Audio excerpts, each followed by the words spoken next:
Hey everyone. Um, Post-election, not post-decision, I thought I would pop back on and muse a little bit about what I see going on in the world today. And isn't there a lot going on in the world today? So no matter what side of the divide you are on, whether you're right or left, I think that everyone now feels how destabilized the United States is.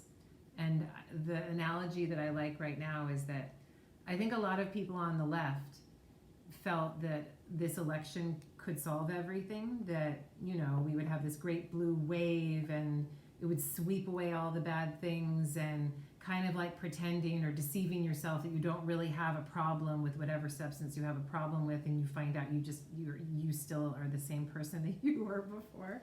So I think that we thought that there would be an easy way out, and I think that there was a lot of storytelling to ourselves that there would be an easy way out of this, that we wouldn't have to face our real problems and our greater demons. And I think now people on the right and the left are realizing that this is going to be a pretty long, hard slog to whatever end. And then that's the question, because again, whatever side that you're on, right or left, I think that the ideology on each side is up to here. Everyone is demonizing the other side, and I've never seen a more polarized election. That there was everyone was voting down party, right? It was just all one side or all the other side, and there was very little in between. I could say more about voting with misogyny and some interesting dynamics according to gender, but I'll leave that maybe for another discussion. But what I wanted to talk about this time and give some of my musings on, and you guys can then comment, is what is it that we're all afraid of, and what are we going through? Because to me it seems really big, and I think for everyone else it seems really big. And I think while all of us like to focus on the microcosms and the weeds and all of the little details, and who's winning Wisconsin and who's got Michigan and why can't they count the votes faster in Pennsylvania and whatever, though we do like to focus on these things, it's almost as a way of not looking at the bigger picture and the bigger thing that's happening all around us. And to me, I'm looking at this in as long a duration of time as I have looked at anything. And I am looking at this as the end of a 10,000 year era. And the era is the era of the patriarchy, invented with the agricultural revolution, when animals and plants were domesticated in the Fertile Crescent, the Levant, as many as 12,000 years ago for some parts of the world, maybe even older. Very recently in other parts of the world, particularly in the New World, where they've only been living with such patriarchal systems for a couple hundred years at the most, particularly here in Los Angeles, where the Tongva people lived under a different hunter-gatherer system until white Spanish Europeans came in and brought in a completely different way of living and brought in a patriarchy for the first time. But this patriarchy, what is it? What does that mean? And don't get me wrong, this isn't a male-female thing. This isn't, I'll say it this way, there are a lot of men with whom I hang out with, work with, are with, and who realize that the patriarchy's time it's counted, it's limited.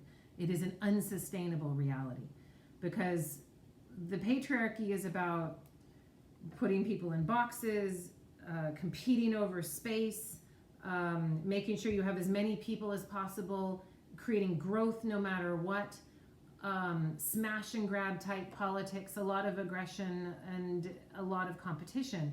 And that kind of system, while it has helped the human species to become certainly the most dominant thing on the planet in the last 10,000 years, has been unsustainable for the planet. And unsustainable in many ways as we move towards what I think is a post-patriarchal world. This is why I think everybody is so freaked out, and why this election is so polarized and kind of so overly dramatic. So that we have on the one side Trump saying outright that votes are being stolen and that there's fraud and that he won even though we know he didn't, and there's just everybody's energy and emotions are super high and up to here. And so those people that want to save the system that they know, the system that has served them well, that has rewarded them, i.e. the patriarchy, are more than willing to go along with such thinking. And even if it's over the top, even if it's authoritarian, even if it's verging towards something quite despotic, it's something that many people are willing to engage in.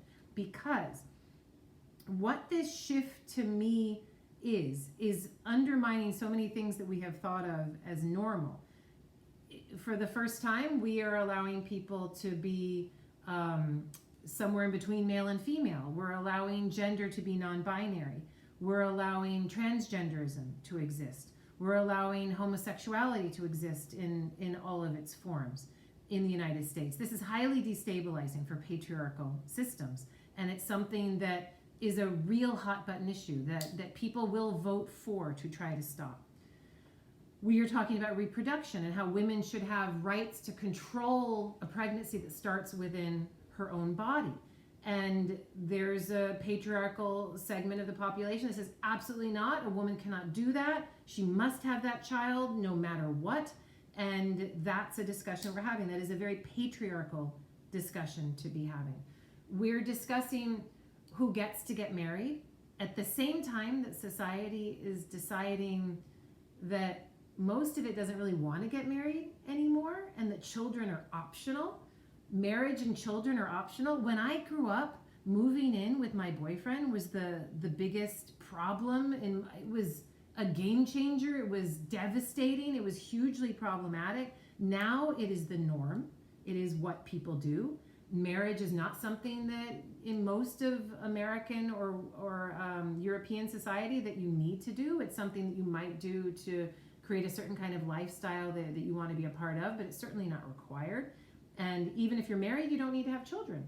Whereas 100 years ago, if you were married and didn't have children, then it was just assumed that you were barren, that something was wrong. So that's changing. All of these elemental things are changing. Even the nature of work is changing. We've been dealing with this patriarchal work ethic that demanded beating of children to wake up at 4 to feed the cows. That's a new thing. By and large, hunter-gatherers do not beat their children. They don't need to. They don't need to have a work ethic. It's been proven that most hunter-gatherers don't spend a huge amount of time on labor, but rather spend their time on leisure activities, talking with family, hanging out, writing stories, doing other activities. And so you don't have this demand for work that we have created in our society. Oh,